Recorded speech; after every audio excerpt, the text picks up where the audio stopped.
Bom, mais uma aula de apometria. Hoje nós vamos continuando o livro de iniciação apométrica, terapêutica medianímica. A parte que nós vamos focar aqui é o capítulo 2, que está conceituando bastante o termo apometria.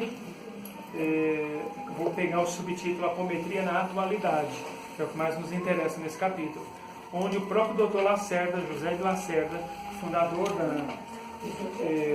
digamos assim, fundador não, mas um entusiasta da apometria no Brasil, disse o seguinte: Dr. Lacerda estudou os elementos constitutivos do agregado espiritual, que são os corpos que tem dentro de outros corpos.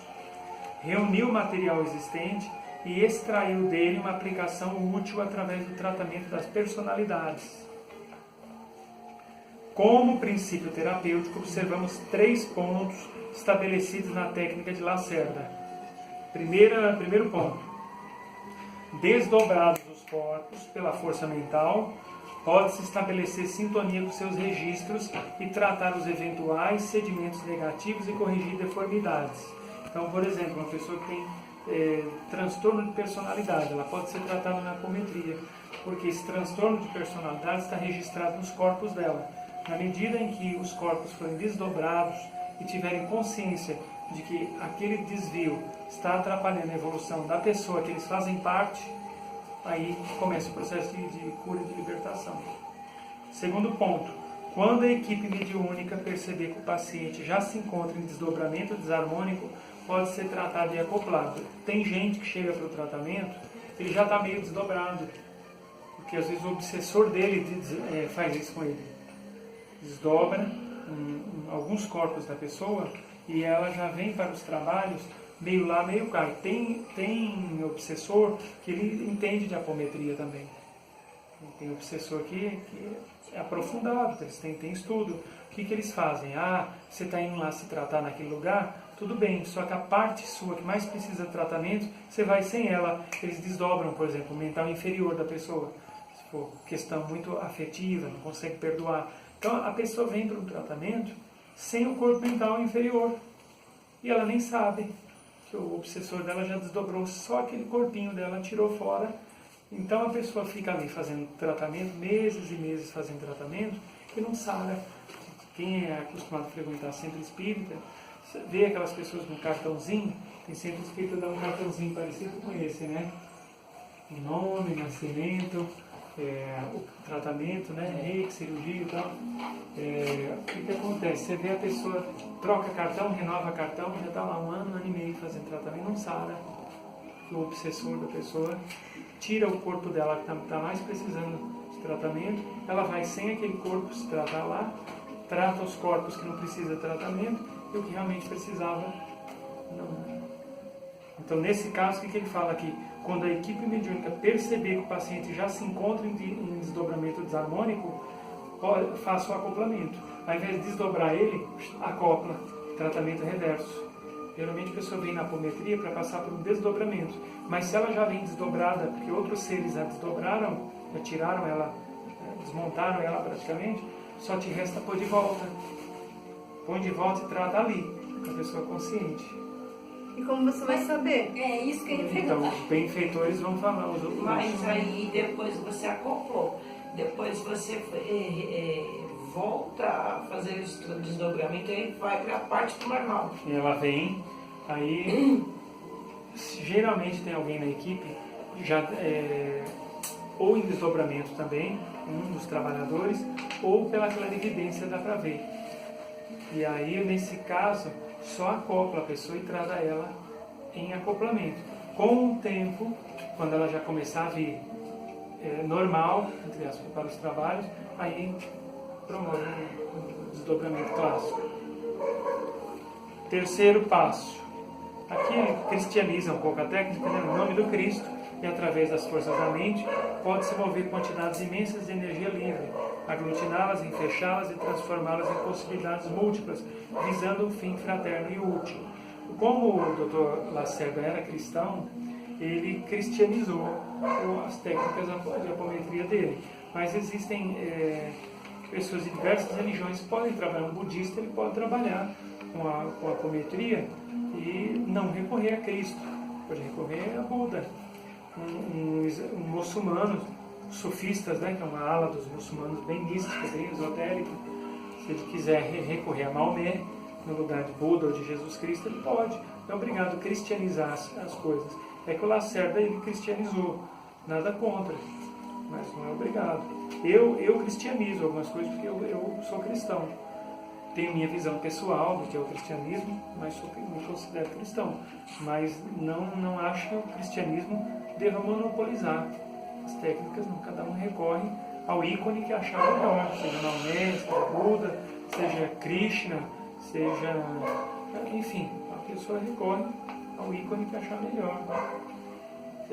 Nesse momento surge então a apometria, mas não foi só o Dr. Lacerda quem percebeu essa possibilidade e que aprendeu a trabalhar com os corpos desdobrados.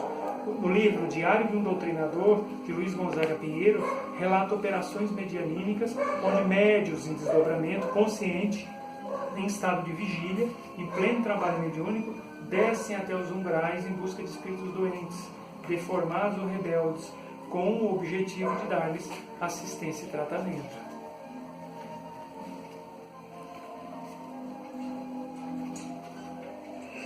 E aqui, regra de ouro da apometria. O Dr. Lacerda sempre foi muito consciente e preocupado com o emprego que seus discípulos viessem a dar à apometria. Afirmava ele que, como fundamento de todo esse trabalho, como de resto de todo trabalho espiritual, deve estar o amor. Ele é um alicerce sempre. Se você faz um trabalho com amor, não importa a quem você recorra. Se é a Cristo, se é a Buda, se é a Krishna, se é a Xangô, se é a Nossa Senhora, o que importa é colocar amor naquilo que você faz. A gente só coloca amor naquilo que a gente faz quando a gente realmente consegue vincular o nosso trabalho ao benefício das pessoas. Mas num desdobramento, se você fica a noite toda desdobrada, porque eu estava ouvindo esqueci o nome do livro, ele é muito, muito da hora. Ele fala muito do médico que ficou desdobrado. Ele fica praticamente a noite toda desdobrado para fazer os trabalhos, né? Ele não volta cansado? Volta cansado. Volta cansado, porque em desdobramento, o que a espiritualidade às vezes precisa de uma pessoa em desdobramento para seguir com eles? Seja no umbral, seja para fazer socorro em algum lugar, por conta do magnetismo que aquela pessoa tem. Ele está desdobrado, mas o mesmo magnetismo que ele tem no corpo físico, ele leva com ele no espírito. E a espiritualidade, muitas vezes, não tem acesso a esse magnetismo, a não ser através de um encarnado.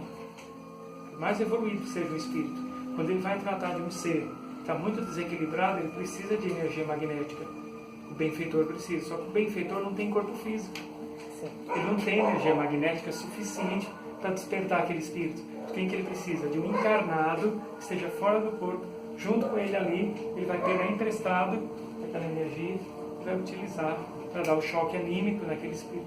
Então, você desdobrado, você é levado para alguns lugares, mas nem sempre você vai lembrar para onde você foi. Nem sempre vai lembrar. Você pode lembrar de flashes ou coisas bagunçadas. Ou lembrar futuramente. Lembrar futuramente, do nada começa a vir os insights. Então, isso é um desdobramento. É um desdobramento. E aqui ele continua falando, as técnicas que apontamos são eficientes, não temos dúvida, que são essas que a gente usa aqui. O controle dessas energias sutis é fascinante. Reconhecemos, pois, desse fascínio também sofremos nós, mas se tudo não estiver impregnado de caridade, de nada valerá. Mas, ao lado da caridade, como consequência natural dela, deverá se fazer presente a humildade, a disposição de servir no anonimato, sem faltar amor e disposição de servir pelo prazer de servir.